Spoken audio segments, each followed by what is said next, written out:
नमस्कार, आप सभी का हमारे YouTube चैनल में हार्दिक स्वागत है। और एलियस के ऊपर जो हमने सीरीज शुरू की थी उसी का ये अगला वीडियो है। और इस वीडियो के तहत जो हम पहला आत्मचिंतन पढ़ेंगे वो है, ये संसार जगन्यंता का रचा हुआ हो या अणुओं के अकस्मात मिल जाने से बन गया हो, कुछ भी हो, नियमबद्ध ये अवश्य है। ब्रह्मांड के बिखरे हुए विभिन्न अंश एक दूसरे से आकर्षित एक नियंत्रण से बद्ध हैं। तुम्हारे अंदर भी एक नियम तो है ही। इस सब को चलाने वाला ईश्वर अन्याय नहीं कर सकता।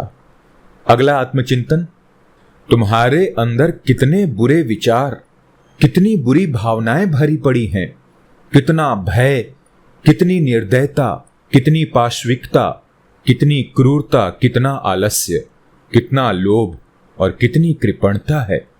आइए अगला आत्मचिंतन पढ़ेंगे।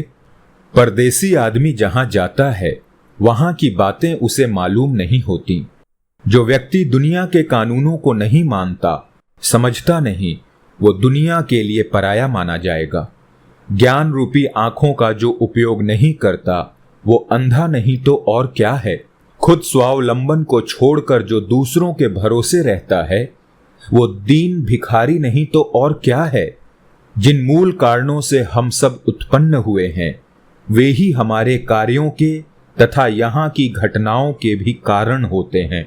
कोई जगत से घृणा करे या अपने को औरों से अलग समझे तो वो कुल भ्रष्ट होता है। विश्व धर्म का पालन हर एक के लिए आवश्यक है। तुम्हारी आयु के जो दिन बचे हैं उसमें विश्वेश्वर पे भरोसा रखकर उसी को सब कुछ अर्पण कर संतुष्ट रहो। तुम्हें इस बात की प्रसन्नता होनी चाहिए कि मैं कुरीति की ओर नहीं गया, मैंने किसी की स्वतंत्रता नहीं छीनी, ना मैं किसी का गुलाम बना। आइए अगला आत्मचिंतन पढ़ेंगे। दुनिया में स्थायी कुछ भी नहीं होता। भूतकाल में जो कुछ हुआ उसे हम एक कहानी की तरह याद रखते हैं, लेकिन उसे भी कुछ दिन बाद भूल जाएंगे। जब बड़े बड़े प्रभावशाली लोग भी सदा के लिए नहीं रह पाते, तब साधारण व्यक्तियों का तो ठिकाना ही क्या। जीव के छूटते ही लोग भूलने लगते हैं। औदासीन्य, शील, सत्य और क्षमा, यही वस्तुएं सनातन हैं। जो कुछ भी आए उसे राजी खुशी से स्वीकार करो।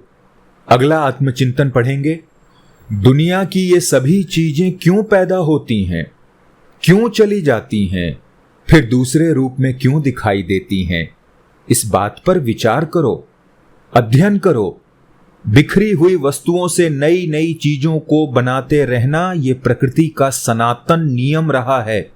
प्रकृति हमेशा बनी हुई चीजों को बिगाड़ने और बिगड़ी हुई चीजों को फिर से बनाने में आनंद पाती है। ये उसका खेल है, उसकी लीला है। मिट्टी में जो बोया जाता है सिर्फ वही बीज नहीं होता। इस संसार में हम जो कुछ देखते हैं उन सब वस्तुओं से अन्य नई नई उत्पत्तियां होती रहती हैं। आइए अगला आत्मचिंतन पढ़ेंगे। अब दूसरी घड़ी में तो तुम मरण पाने वाले हो।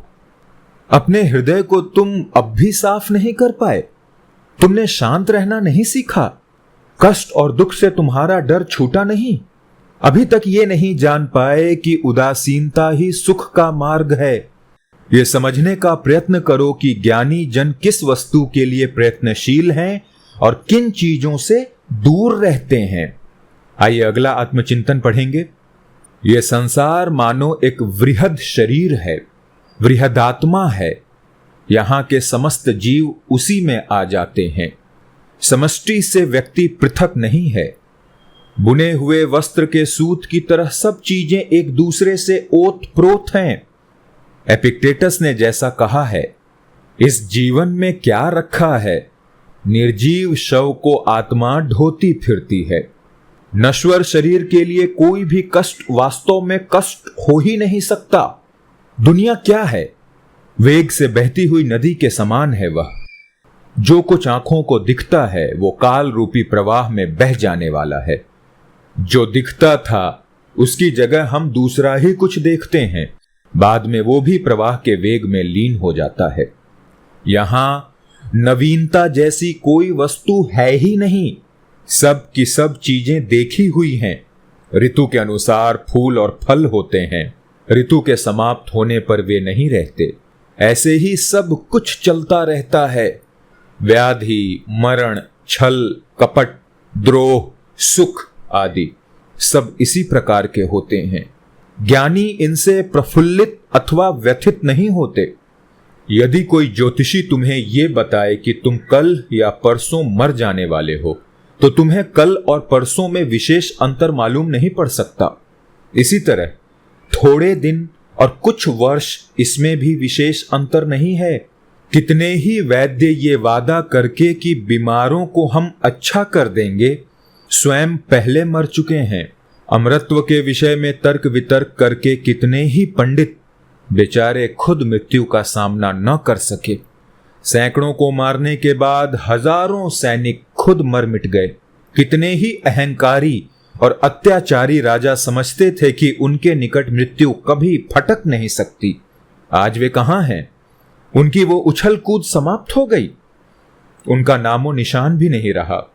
बड़े बड़े शहर जिनके जन कोलाहल का पार नहीं था, आज मृतवत गिरे पड़े हैं। प्रत्येक प्राणी के लिए मरण अनिवार्य है। जीवन काल में जहां तक हो सके अच्छा आचरण करो। पेड़ से पककर जो फल गिरता है उसे देखो। अपने जीवन को किस तरह सरलता से, कितनी अच्छी तरह खुशी से बिताकर बाद में वो मिट्टी में मिल जाता है, उसका उदाहरण लो। बुढ़ापे और मौत की चिंता मत करो। बड़े तत्व ज्ञान की जरूरत नहीं। ये समझ लो कि अनंत काल के बीच में तुम्हारा जीवन विशेष महत्व का नहीं हो सकता। कोई 3 महीना जिए, दूसरा 300 बरस, इसमें कोई फर्क नहीं आता। मरना तो आखिर पड़ेगा ही। अधिक वर्ष जो जिए, उन्होंने दूसरों की अंत्येष्टि करने के उपरांत और क्या लाभ देखा। आइए अगला आत्मचिंतन पढ़ेंगे। समुद्र तट की चट्टानों पर लहरें सदा टकराती रहती हैं। उनके प्रहारों से चट्टानों को कुछ नहीं होता। अपने हृदय को वैसा ही बलवान बनाओ। विपत्ति को देखकर हाय हाय न मचाओ। धैर्य और दृढ़ता के साथ विपत्ति का सामना करो।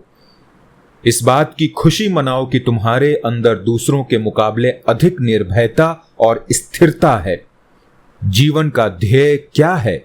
जब तक कोई भी घटना तुम्हारे सत्य, विनय, स्वावलंबन और उदारता पर बुरा प्रभाव न डाले, तब तक उसे विपत्ति समझना ही नहीं चाहिए। स्वच्छ हृदय ही सबसे अधिक आनंदप्रद होता है। विपत्ति को विपत्ति मत मानो। उसे सहन करने की शक्ति को बड़ा भाग्य समझो। प्रातः काल शीघ्र उठने के बदले बिस्तर पे पड़े रहना क्यों पसंद करते हो? ठंड से डरकर बिस्तर पे कंबल ओढ़कर बैठे रहने के लिए तुम पैदा नहीं हुए हो। एक एक दिन तुम्हें कर्तव्य पालन करने के लिए मिला है। उठने में विलंब न करो। तुम्हारे जीवन का ध्येय क्या है? तुम्हारे कर्तव्य क्या हैं? अपने आसपास नजर डालो। पेड़ पौधों को देखो। किसी बाह्य प्रेरणा के बिना ही कितनी फुर्ती के साथ सब जीव कोटियां अपने अपने निहत काम करती जा रही हैं। छोटी सी चींटी, नन्ही सी चिड़िया, मक्खी और भौरों को देखो। तुम भी अपना काम वैसे ही क्यों नहीं करते? तुम कहोगे कि विश्राम की भी तो जरूरत होती है। ठीक है, किंतु विश्राम भी कुछ हद तक ही लेना चाहिए। भूख और प्यास का उदाहरण लो। जितनी भूख हो, जितनी प्यास हो, उससे अधिक तुम खा पी नहीं सकते। यही न्याय विश्राम के विषय में भी क्यों ना हो। आइए अगला आत्मचिंतन पढ़ेंगे। मन में चंचलता पैदा करने वाली चीजों से दूर रहना कुछ कठिन नहीं। असल में हम अपनी शक्ति को पहचान नहीं रहे हैं। तुम्हारे अंदर कुशाग्र बुद्धि नहीं है, इसकी चिंता न करो। उसके लिए उपाय भी तो नहीं, किंतु कुशाग्र बुद्धि के अतिरिक्त और कई गुण तुम में हैं। उनकी सहायता से तुम अपने जीवन को उन्नत कर सकते हो। सुख भोग की इच्छा न रखना, शारीरिक कष्ट की परवाह न करना, सच्चाई से रहना, ये तुम्हारे लिए शक्य है। इन अच्छे गुणों का उपयोग करने में कृपणता न दिखाओ। कोई तुमसे जबरदस्ती ये नहीं चाहता कि तुम असंतुष्ट रहो, पराये धन की कामना करो, गर्व करो या दूसरों की खुशामद करो। इस तरह के आचरण तुम्हारे लिए स्वाभाविक भी नहीं है। कोई इस बात पे जोर नहीं दे रहा है कि तुम भारी बुद्धिमत्ता के साथ, जिसका तुम में अभाव है, बर्ताव करो। बुद्धि तो अपने आप काम करती है। बुद्धि भी तुम अभ्यास से थोड़ी बहुत प्राप्त कर सकते थे, उसका भी तुमने प्रयत्न नहीं किया। तुम में जो गुण हैं वे पर्याप्त हैं, उनका भी तुमने पूरा उपयोग नहीं किया। ये तुम्हारी भूल है। धन्यवाद। इस वीडियो में हम इतने ही आत्मचिंतन पढ़ेंगे। आशा है आपको पसंद आ रहा होगा। यदि आपको हमारे वीडियोस पसंद आ रहे हों तो नीचे डिस्क्रिप्शन बॉक्स में हमारे सोशल मीडिया लिंक्स भी हैं। यदि आप चाहें तो वहां जाकर हमें फॉलो भी कर सकते हैं। मुलाकात होगी अगले वीडियो में अन्य आत्मचिंतन के साथ। जय हिंद।